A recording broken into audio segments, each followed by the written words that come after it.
और इस बीच लखनऊ से आपको बड़ी अपडेट दे दें, जहां सीएम योगी ने बड़ा फैसला लिया है। प्रदर्शन कर रहे छात्रों की मांगें मान ली गई हैं। ये बड़ी खबर आपको बता रहे हैं, जहां उत्तर प्रदेश के मुख्यमंत्री योगी आदित्यनाथ की पहल पर यूपीपीएससी के लेकर बड़ा फैसला किया गया है। आयोग ने छात्रों की मांग मानी है और अब एक शिफ्ट में परीक्षा होगी।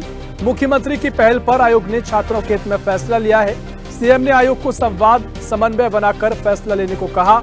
आरओ पीआरओ परीक्षा 2023 के लिए आयोग द्वारा समिति का गठन कर दिया गया है। ये बड़ी खबर आपको बता रहे हैं, जहां देश भर में खबर चर्चा का विषय बनी हुई है और लगातार इसको लेकर तमाम प्रदर्शन भी देखने को मिले हैं। अब मुख्यमंत्री योगी की पहल पर आयोग ने छात्रों की मांगे मान ली हैं और इसको लेकर समिति बनाने का फैसला भी लिया गया है। समिति का गठन किया जा रहा है। ये खबर आपको बता रहे हैं, जहां छात्रों के लिए बड़ी खुशखबरी और छात्रों की मांगें मानी गई हैं। सीएम योगी की पहल पर यह बड़ा फैसला लिया गया है। बता दें कि लगातार प्रदर्शन देखने को मिल रहा था और इस प्रदर्शन के बाद देश भर में चर्चा की जा रही थी और अब इसी कड़ी में उत्तर प्रदेश के सीएम योगी आदित्यनाथ की पहल पर बड़ा फैसला लिया गया है। आयोग ने सभी छात्रों की मांगों को मान लिया है। आयोग ने छात्रों की मांगें मानी है और एक शिफ्ट में ही परीक्षा आयोजित की जाएगी। मुख्यमंत्री की पहल पर आयोग ने फैसला लिया है और सीएम ने आयोग को संवाद समन्वय बनाकर फैसले लेने को कहा गया है। और इसी खबर पर और भी जानकारी लेंगे। उत्तर प्रदेश स्टेट हेड वंदना रावत हमारे साथ ज्यादा जानकारी के लिए फोन लाइन पर जुड़ गई हैं। वंदना जी, लगातार जो छात्र प्रदर्शन कर रहे थे, देश भर में मामला चर्चा का विषय बना हुआ है और अब सीएम योगी की पहल पर बड़ा फैसला लिया गया है। छात्रों की मांगें मानी गई है, एक शिफ्ट में पेपर का आयोजन किया जाएगा। क्या कुछ मांगों में बताया जा रहा था और मांगे कौन कौन सी जिनको माना गया है? वंदना जी, की पहल पर जो उत्तर प्रदेश लोक सेवा आयोग ने प्रयागराज में लगातार जो प्रदर्शन कर रहे थे, प्रतियोगी परीक्षा के अभ्यर्थी मांग कर रहे थे, इसको ध्यान में रखते हुए एक बड़ा निर्णय उन्होंने लिया है। सीएम ने इस पहल पर उत्तर प्रदेश लोक सेवा आयोग जो यूपीपीएससी ने जो आगामी पीसीएस जो परीक्षा थी 2024 को एक ही दिन में आयोजित करने का फैसला किया गया, क्योंकि ये दो पाली में किए जाना था, जिसका विरोध लगातार किया जा रहा था।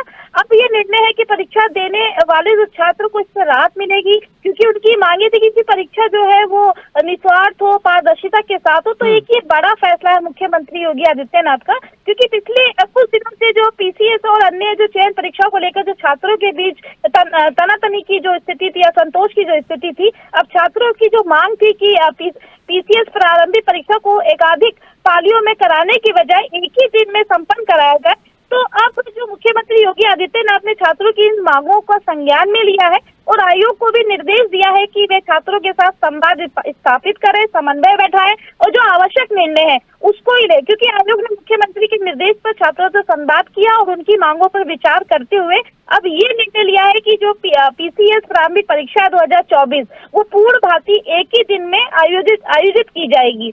और क्योंकि परीक्षा 2023 को स्थगित करते हुए उनकी जो पारदर्शिता और निष्पक्षता सुनिश्चित करने के लिए भी एक समिति का गठन किया है और ये समिति सभी पहलुओं पर गहन अध्ययन कर अपनी विस्तृत रिपोर्ट जो है वो शीघ्र प्रस्तुत करेगी, जिससे इन परीक्षाओं की सुचिता और विश्वसनीयता को सुनिश्चित किया जा सके। जी बिल्कुल, जिस तरीके से फैसला लिया गया है कि छात्रों से भी संवाद किया गया है और जमीन पर क्या हालात है कि अभी भी प्रदर्शन को लेकर जो तस्वीरें सामने आई थी वो वहां से खत्म हो गई हैं और साथ ही जिस तरीके से लगातार ये पूरा साल गुजर गया है, लगातार छात्रों को उम्मीद थी कि परीक्षा उनकी अब होगी, लगातार डेट चेंज होती रही, नोटिफिकेशन आते रहे। अब छात्रों को क्या उम्मीद है, कब तक परीक्षा हो जाएगी? देखिए, क्योंकि लगातार जो मांगे चल रही थी परीक्षा को लेकर, अभी ये जो प्रयागराज में लगातार धरना प्रदर्शन चल रहा था, रात दिन छात्र लोक सेवा आयोग जो दफ्तर है वहाँ बाहर बैठे थे, उसके बाद प्रदर्शन कर रहे थे। लेकिन जो मुख्यमंत्री ने ये पहल की है, जो आयोग से बातचीत करे और समन्वय बैठाने को लेकर जो अभी चर्चा हुई या निर्णय लिया गया, इससे जो छात्र है, जो लाखों छात्र हैं, उससे इस परीक्षा की वो तैयारी आराम से कर सकेंगे, उनको एक बड़ी राहत मिलेगी। क्योंकि परीक्षा को एक ही दिन में आयोजित करने से जो छात्रों को परीक्षा प्रक्रिया में पारदर्शिता और निष्पक्षता का जो भरोसा है वो मिलेगा और साथ ही आयोग द्वारा जो गठित समिति की रिपोर्ट से भविष्य में जो होने वाली परीक्षा की सूचिता है और उसको मजबूत भी करेगी। इस फैसले के बाद जो छात्र उसमें काफी खुशी की लहर है। मुख्यमंत्री योगी आदित्यनाथ के इस निर्णय की वो सराहना भी कर रहे हैं। उनका विरोध प्रदर्शन भी खत्म हो गया है जी। हाँ बिल्कुल बंदना जी, जब ये मुद्दा तूल पकड़ा तो देश भर में इसकी चर्चा की गई और कांग्रेस ने भी कई सवाल सरकारों पर खड़े किए और प्रदेश में सपा ने भी इस मुद्दे को जमकर उठाया। क्या ये माना जाए इस फैसले के जरिए अब तमाम चीजों को साधा गया है और अब जो सवालों का सिलसिला तो देखने को नहीं मिलेगा?